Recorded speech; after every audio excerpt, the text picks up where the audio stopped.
ഈ കുട്ടിക്ക് എല്ലാം ഒരു തമാശയാണ്. അതുകൊണ്ട് തന്നെ ഒരു മീനിനെ പിടിച്ച് കയറ് കെട്ടി വെള്ളത്തിൽ വിടുന്നു. അത് നീന്താൻ കഴിയാതെ പിടയുമ്പോൾ അത് കണ്ട് രസിക്കുന്നു. ശേഷം ഒരു തവളയും ഇതുപോലെ കെട്ടിവിടുന്നു. അതിന് ചാടാൻ കഴിയാതെ ഇഴയുന്നത് കണ്ട് അവൻ സന്തോഷിക്കുന്നു. ശേഷം ഒരു പാമ്പിനെയും പേടിയില്ലാതെ അവൻ കയറ് കെട്ടിവിടുന്നു. അതും ഇഴയാൻ ബുദ്ധിമുട്ടുന്നത് കണ്ട് അവൻ ചിരിക്കുന്നു. ബട്ട് ഇതെല്ലാം അവൻ്റെ മാസ്റ്റർ കാണുന്നുണ്ടായിരുന്നു. മാസ്റ്റർ ഒന്നും മിണ്ടാതെ അവിടെ നിന്ന് പോകുന്നു. രാത്രി അവൻ ഉറങ്ങിയപ്പോൾ അവൻ്റെ ശരീരത്തിൽ കയറ് കെട്ടിവെക്കുന്നു. ശേഷം അവൻ എണീറ്റപ്പോൾ ഭയങ്കര ഭാരം. അവൻ മാസ്റ്ററോട് പോയി ചോദിക്കുന്നു, എന്തിനാണ് മാസ്റ്റർ എൻ്റെ ശരീരത്തിൽ ഒരു കല്ല് കെട്ടി വെച്ചിരിക്കുന്നത്?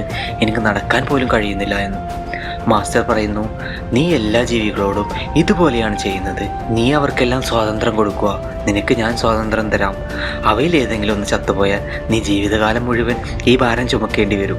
അത് കേട്ടവൻ ഓടിപ്പോയി ആ തവളയെ സ്വതന്ത്രയാക്കുന്നു. ശേഷം മീനിനെയും പാമ്പിനെയും നോക്കുമ്പോൾ അവ ചത്തിട്ടുണ്ടാവും. തെറ്റ് മനസ്സിലായവൻ സങ്കടത്തോടു കൂടെ കരയും.